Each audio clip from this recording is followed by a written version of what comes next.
Since the dawn of civilization, the powerful have conspired to twist the course of history to suit their own designs.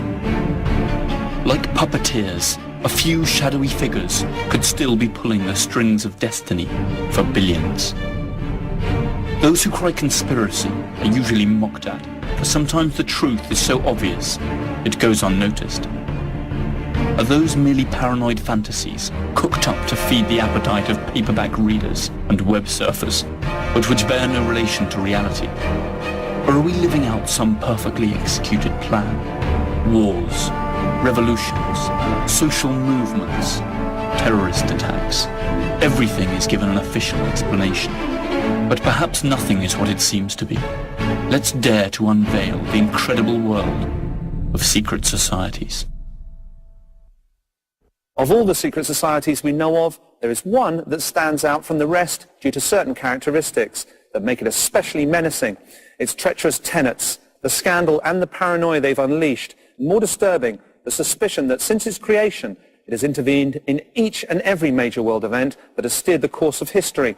The Illuminati of Bavaria, the most fearsome secret society in history.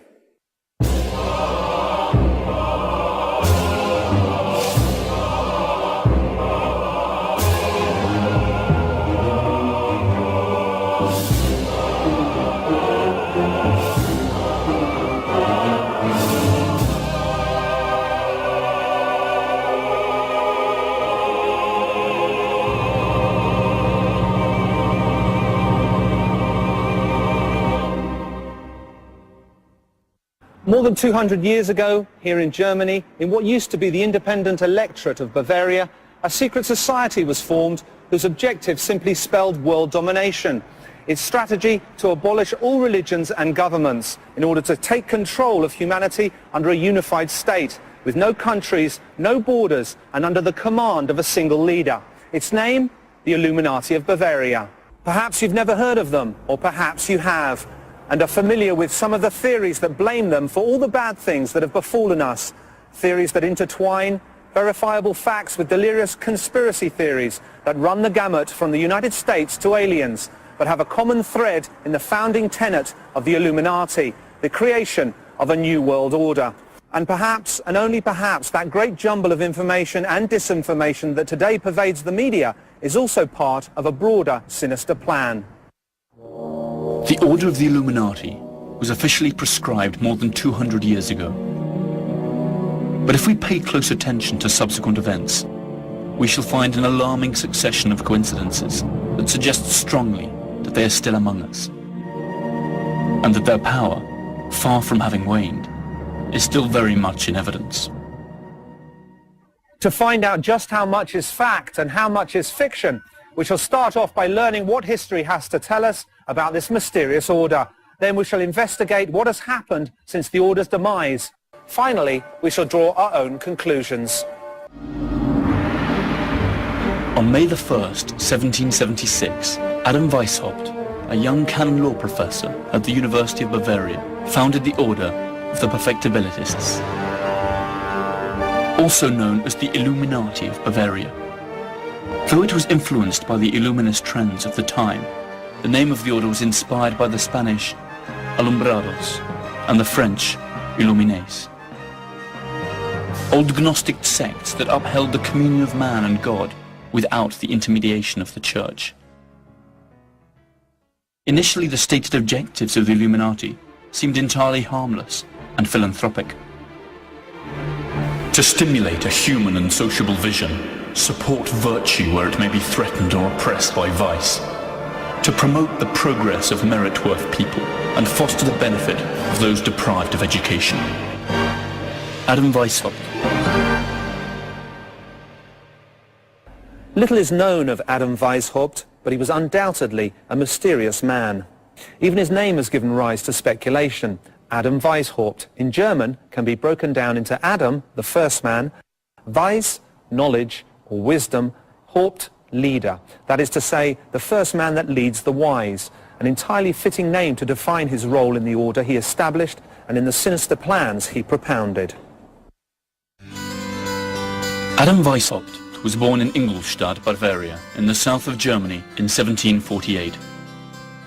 A convert from Judaism, he was raised and educated by Jesuits. A precocious intellectual, at the age of 28, he was dean of the Jesuit University of Canon Law at Ingolstadt. In spite of his apparent religious fervour and Catholic zeal, Weishaupt was obsessed with ancient Egyptian rites and rituals, and at the same time he also maintained regular contact with Freemasons, the historic enemies of the Catholic Church. Like many thinkers of that era, he admired Jean-Jacques Rousseau, who insisted that man was noble and free by nature, and could be governed without the need for religious or established institutions. The only practice that one ought to teach children is that they should never submit to one. Jean-Jacques Rousseau. The Illuminati were created within a Masonic lodge to which Weishaupt belonged. By that time, Freemasonry was already a prestigious secret society of long standing, and its excessive secrecy and closeness to the powers that be had turned it into the ideal nurturing ground for Weishaupt's order, who began to infiltrate it. The Freemasons, good keepers of secrets, would contribute knowingly or otherwise to the Illuminati plan. For his order, Weishaupt borrowed the strict, military-style hierarchical structure of the Jesuits and divided it into 13 degrees. First level, nursery, preparation, novice, Minerval, Illuminatus minor. Second level, Freemasonry, subdivided into 2 orders, Symbolic Apprentice, Fellow of the Craft, Master Freemason, and Scottish, Illuminatus Major, and Illuminatus Dirigens. Third level, Mysteries, subdivided into 2 orders, Lesser Mysteries, Priest and Regent, and Greater Mysteries, Magus, Rex, and King, or Areopagite. Curiously enough, the order was an incomplete structure. There were many minervals, but the higher hierarchies were never completely filled, and they only existed in Weishaupt's mind, who proclaimed himself king, or Areopagite. Up until the year 1780, the Order of the Illuminati was only known within the boundaries of Bavaria. With the inclusion of Baron Nige, an enthusiastic Freemason reformer, new recruits flooded in. New academies for the Minervals were established and strict codes for secrecy enforced. The novices, or Minervals, did not know anyone in the order other than their instructor. If, after 3 years as Minervals, they were chosen to continue their training, they went on to become Illuminatus Minor, and were permitted to know a little more about the real objectives of the order. Weishaupt designed for his order a complex system of codes and aliases that seemed to pre-announce a strategy that would allow them to continue working underground sometime in the future. The Illuminati became a true secret society within another, that is, within Freemasonry itself. It soon became clear that the true objectives of Weishaupt and his Illuminati went far beyond simple altruism. The order was symbolized as a letter O with a dot in the center. Everyone assumed pseudonyms inspired by Roman and Greek history. Adam Weishaupt, Spartacus; Baron Nige, Philo; Franz Xavier Zwack, Cato; Marquis of Costanza, Diomedes, and so on. Cities and regions also received coded Hellenic names: Munich, Athens; Frankfurt, Thebes; Bavaria, Greece. Letters were coded with numbers in the lower degrees, and with hieroglyphics in the higher degrees. Just 7 years after he had founded his order, Adam Weishaupt boasted of having more than 600 followers in Bavaria alone, and many more in the rest of Europe. The order attracted influential people, including nobles and members of the clergy. Paradoxically, active members of the Catholic Church could be found among the ranks of the Illuminati. Perhaps these recruits were open-minded members of the clergy who had been attracted by the order's modernizing and humanistic views. But it seems equally likely that the Catholic Church had decided to infiltrate the order in order to learn more about its true objectives. If this were the case, the results were soon plain to see. The order of the Illuminati spread across Europe like wildfire, and soon the powers that be, the Catholic Church and Freemasonry itself, tried to put a limit to its expansion. Adam Weishaupt went into exile and worked underground, his secret files exposed and his true motives discovered. But the Brotherhood had already dispersed, and all its branches were prepared to act anonymously and in utmost secrecy. In 1790, the Order of the Illuminati had officially ceased to exist in Bavaria, Prussia, and the other domains of which is now modern Germany. But perhaps their disappearance was little more than a charade. After all, a secret society is born to act in the shadows, and when it is discovered, it must die in order to go on living. The order itself could perish, but not its objectives. The Illuminati fire had started, and it would be unstoppable. To return to man his fundamental rights of equality and liberty, we should begin by destroying every religion and every civil society, and finish abolishing property. Adam Weishaupt.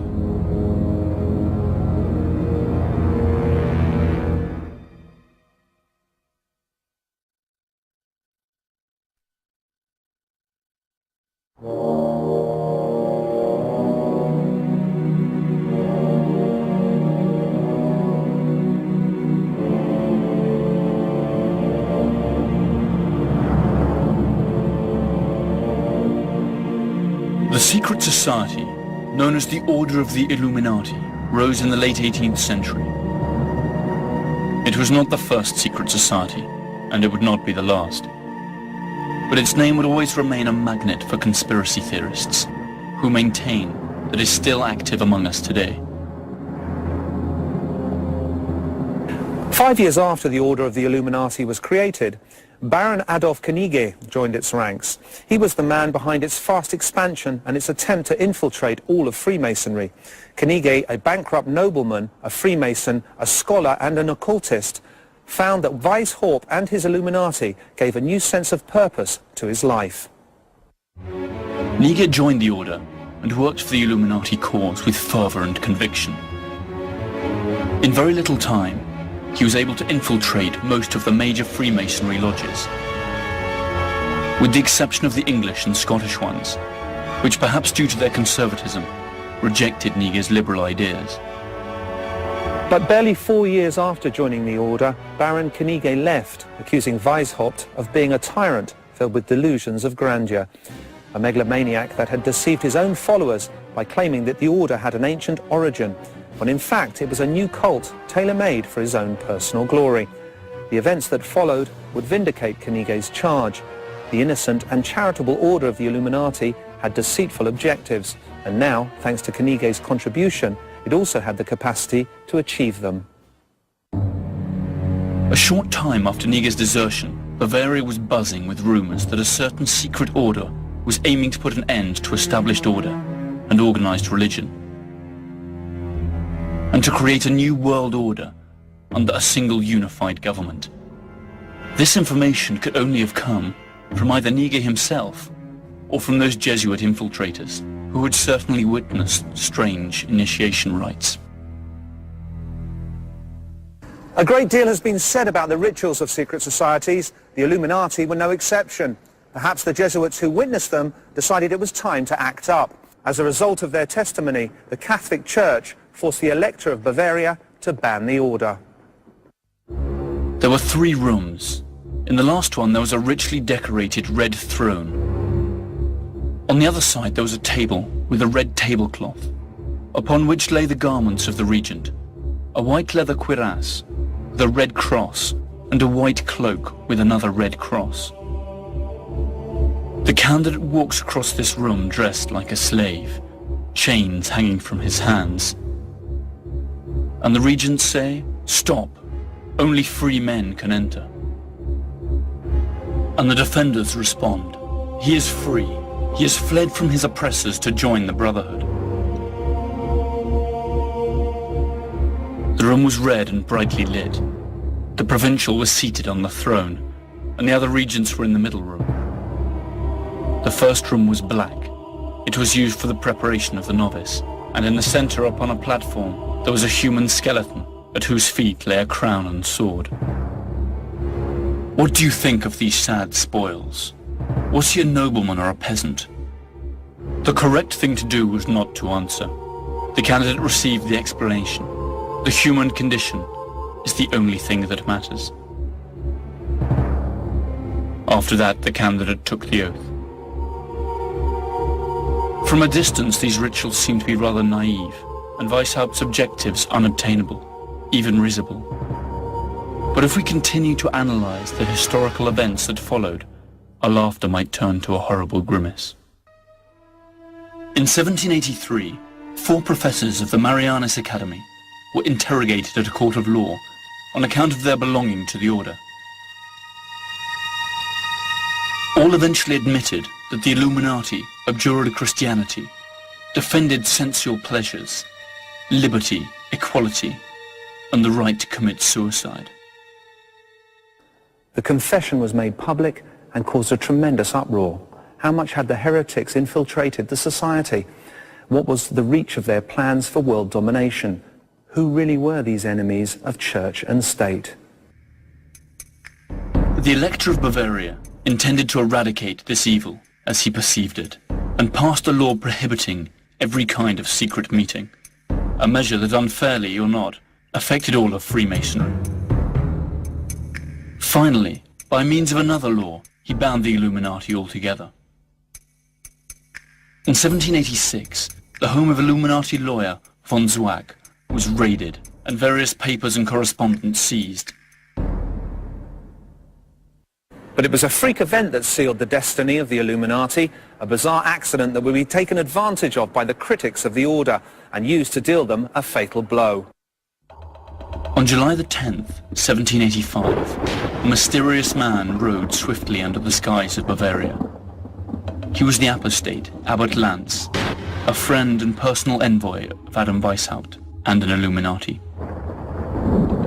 He never reached his destination. A lightning bolt struck him dead, leaving behind only his charred corpse.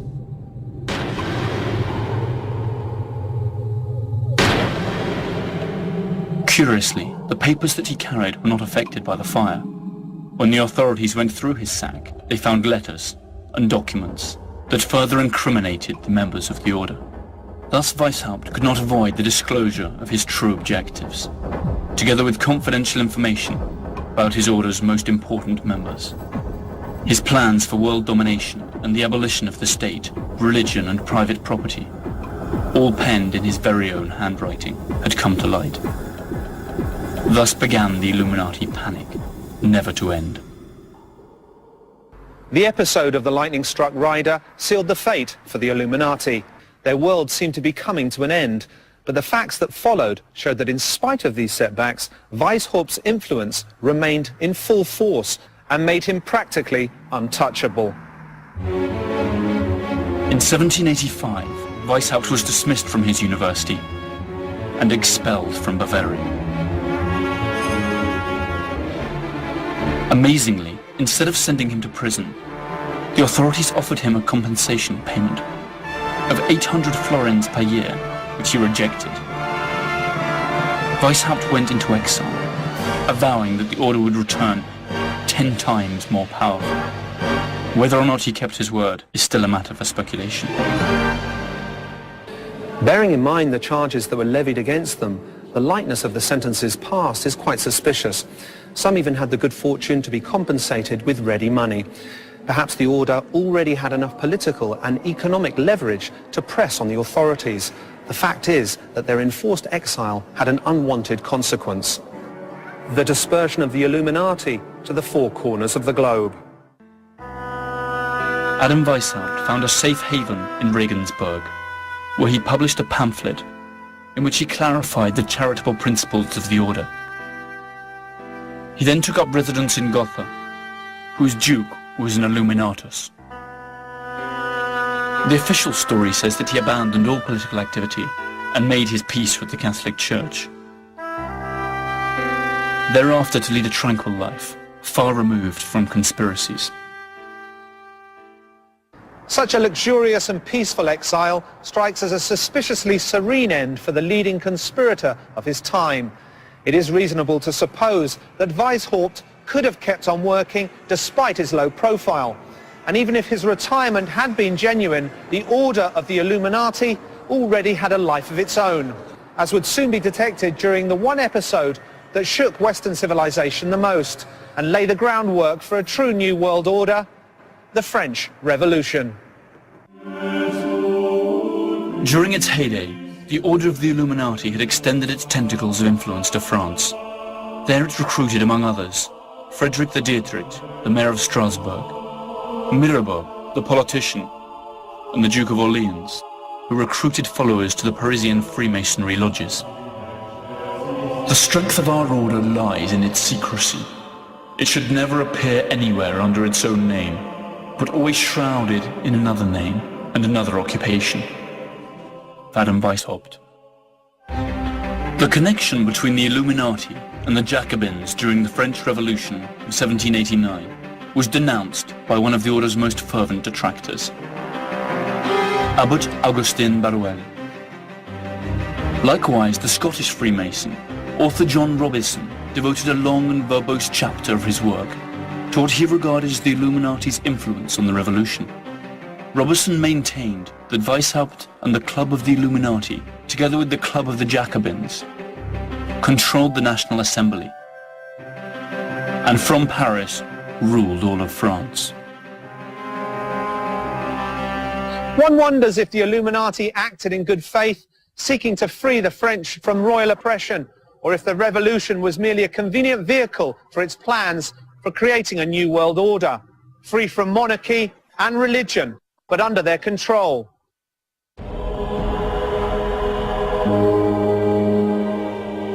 Little more is known about the order, since all the files related to it were conveniently destroyed during Allied bombing of German cities during the Second World War.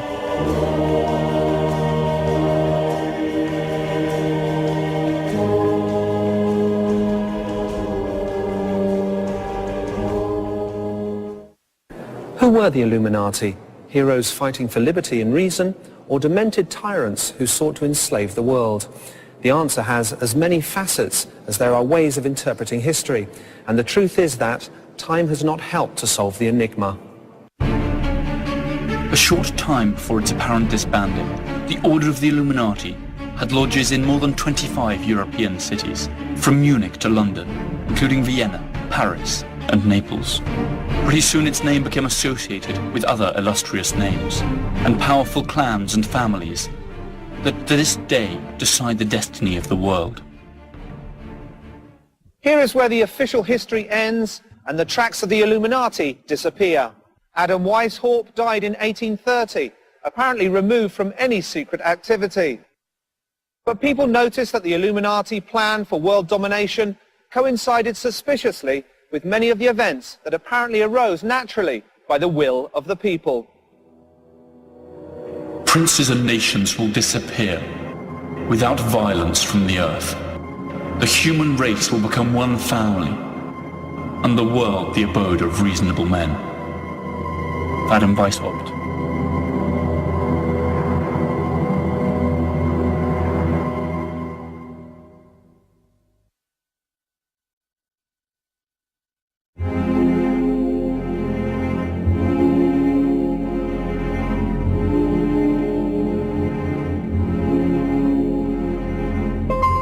Up until its apparent dissolution in 1790, the Order of the Illuminati boasted members in all the important European cities. The Catholic Church's attempt to root out and destroy the Order, and the political persecution of its most important leaders had precisely the opposite effect of what was intended.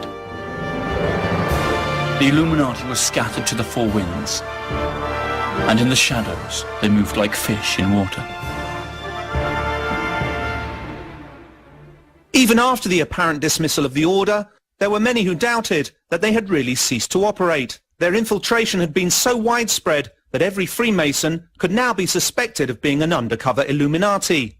So the whole of Freemasonry was proscribed, and there was more to come. The order's reputation quickly spread to the New World. Books by Abbot Augustine Burrell and John Robison alerting the world to the imminent Illuminati peril were published in the recently founded United States, generating panic among their readers. The paranoia had crossed the Atlantic.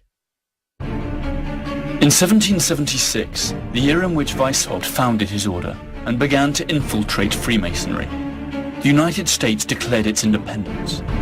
Many of its founding fathers were Freemasons. It is not known if some of them were subsequently recruited by the Illuminati. What is known is that many American religious communities felt threatened by the freedom of worship guaranteed by the new Constitution, which they denounced as part of an Illuminati conspiracy. In 1798, when the second president of the USA, John Adams, established May the 9th as a day of fasting and worship to implore the heavens' mercy and blessing for the imperiled nation, fingers were pointed at the order founded by Weishaupt, and a wave of panic flowed across New England.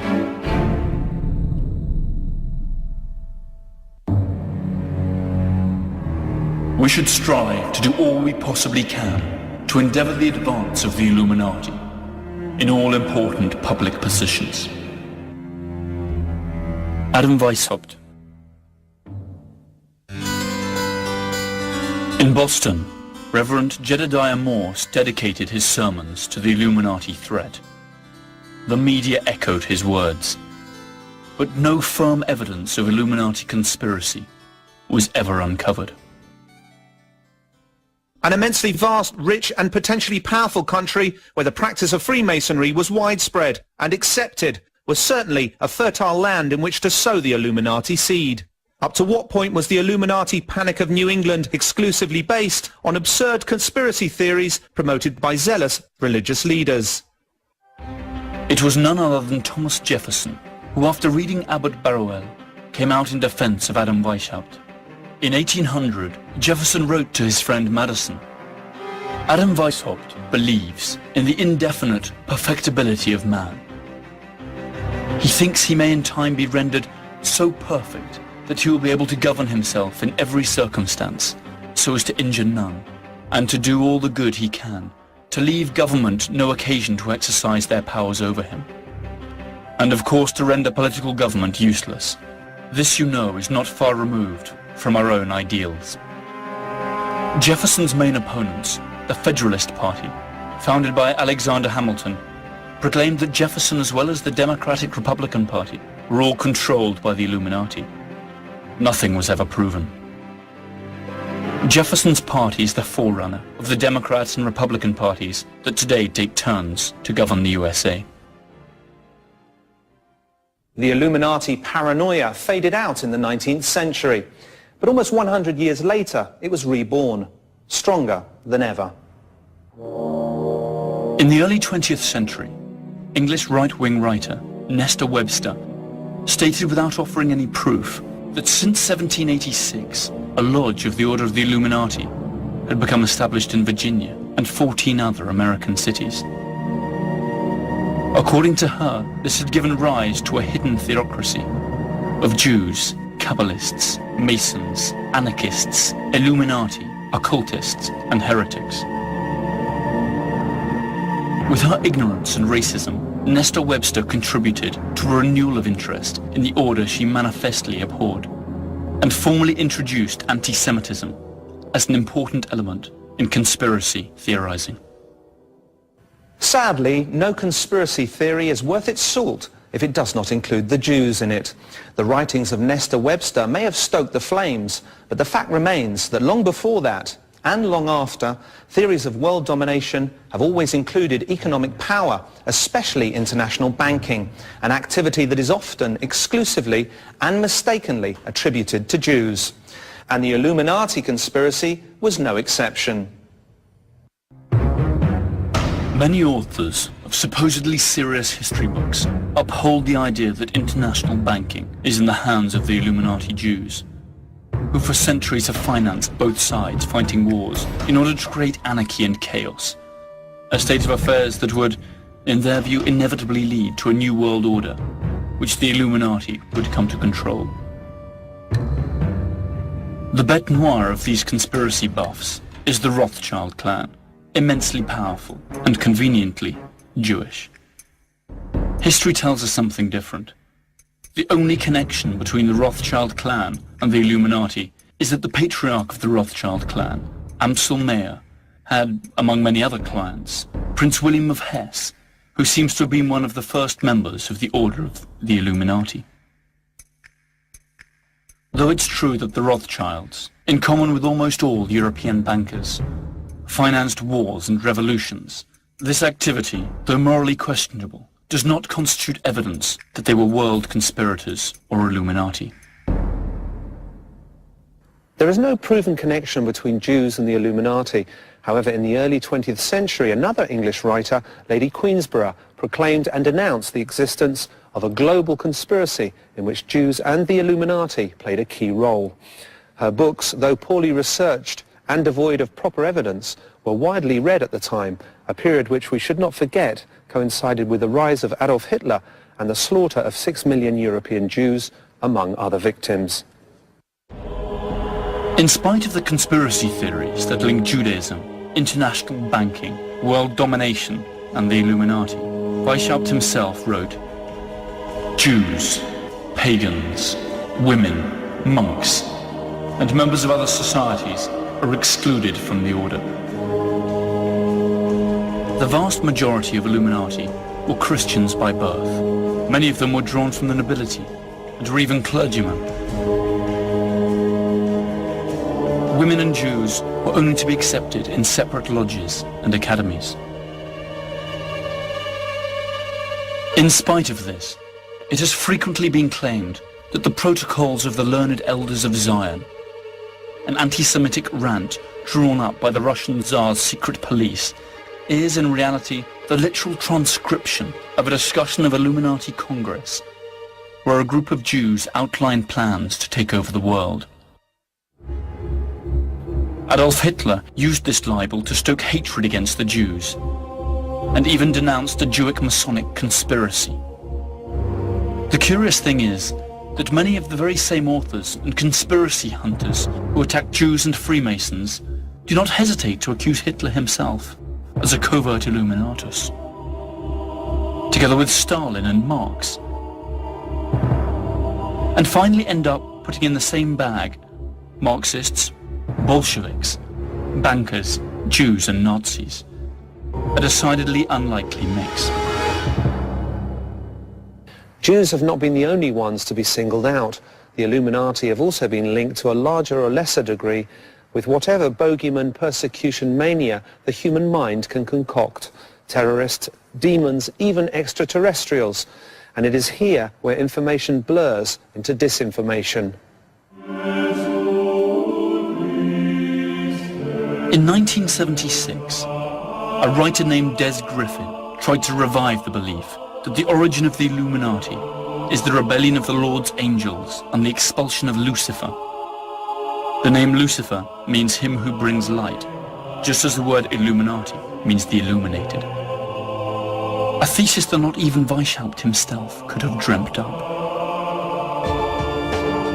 Other authors believe that the Illuminati obsession with power can be traced to our reptilian brain, the brainstem that controls our impulses, and in some few incoherent sentences conclude that the Illuminati are really galactic reptiles disguised as human beings. A search on the internet for the words New World Order produces more than 1,400 million web pages, most of dubious content. So much disinformation and stupidity is eye-catching. Why are there so many theories dedicated to the minuscule group of conspirators who supposedly disappeared more than 200 years ago? What if the paranoid are not totally wrong? After all, we compare the world in 1790 with the world today, the main Illuminati objectives have been achieved, or have at least been set in motion. Coincidence? Or is it that this wealth of conspiracy theories is just serving the purpose of drawing our attention away from certain irrefutable facts? We shall direct all of humanity, secretly. We will influence all political transactions. Adam Weishaupt.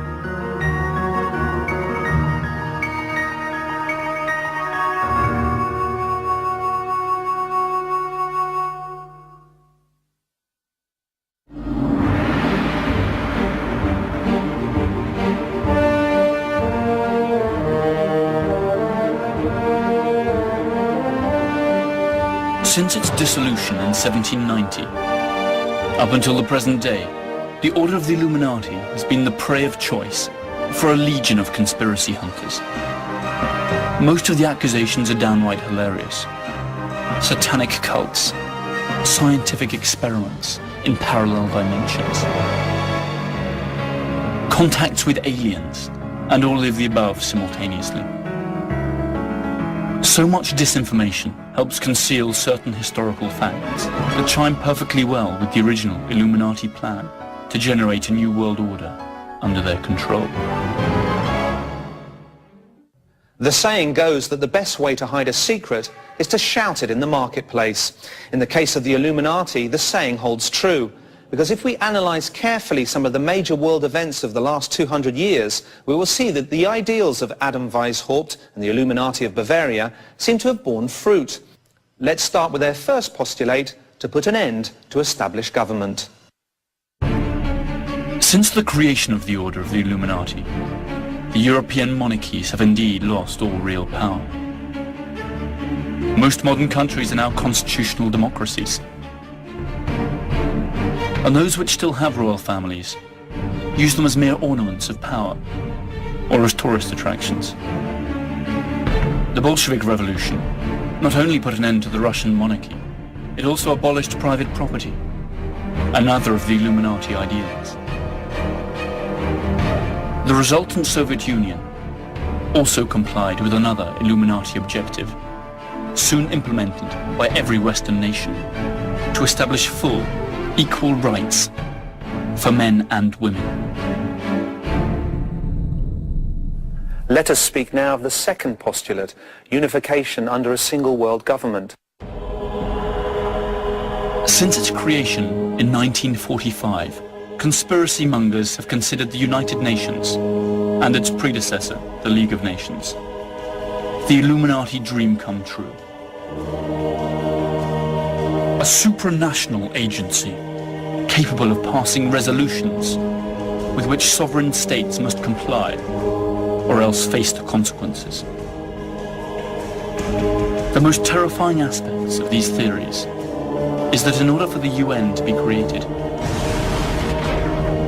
2 world wars had to be fought, in which millions lost their lives. Conspiracy theorists will say that the wars were just part of an Illuminati plan to lead us to where we stand today. Above all, the truth remains that Weishaupt's first postulate of creating a new world order under a unified government is closer to becoming true today than it was 200 years ago.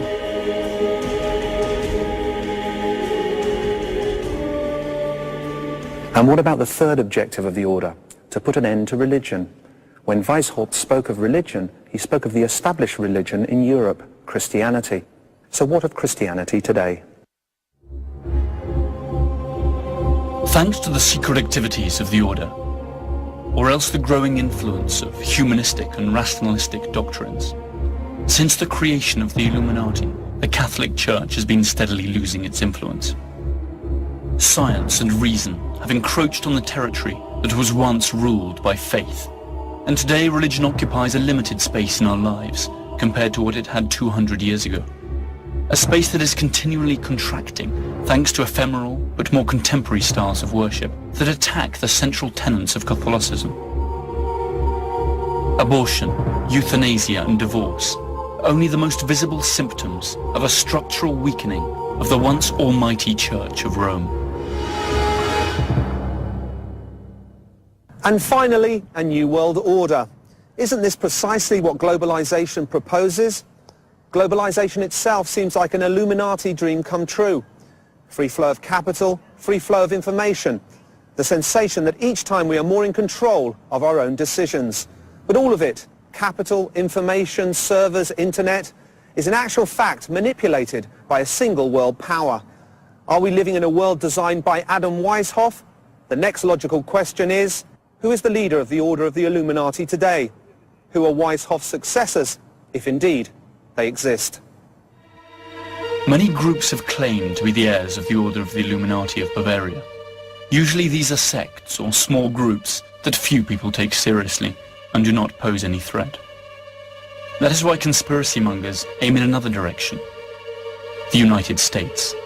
Their chief argument centers on the March 6, 1991 speech, when George H. Bush, President of the USA and former director of the CIA, used the phrase New World Order when addressing Congress, after defeating Saddam Hussein in a war that many today regard as an imperialistic blow against an oil-producing country. What is at stake is more than one small country. It is a big idea, a new world order, where diverse nations are drawn together in common cause to achieve the universal aspirations of mankind. The theory contradicts itself in as much as the government of the USA is actually one of the most conservative in the modern world. But is this fact enough to discount it altogether? Could it not well be another contrivance of that many-headed monster that once appeared in the form of the Order of the Illuminati? Does not the inscription Novus Ordo Seclorum, which translates as a new order of the ages, in other words, a new world order, appear on the dollar bill? Were not most of the founding fathers Freemasons, along with many of the prominent public figures who followed them at a time when Freemasonry was infiltrated by the Illuminati? One must speak at times in one voice, and sometimes in another, so that our true purpose turns out always to be unfathomable to the lower members. The end justifies the means. Adam Weishaupt. The fact that the most powerful country in the world is run by Illuminati is without doubt a laughable theory, but a laugh that brings a chill. Because if it were true, what does the Order have in store for us in years to come? And worse, how deep is their power of infiltration? Is the power of the Illuminati simply an exaggeration by bestseller writers and fools? Or are we on our inevitable way to a new world order?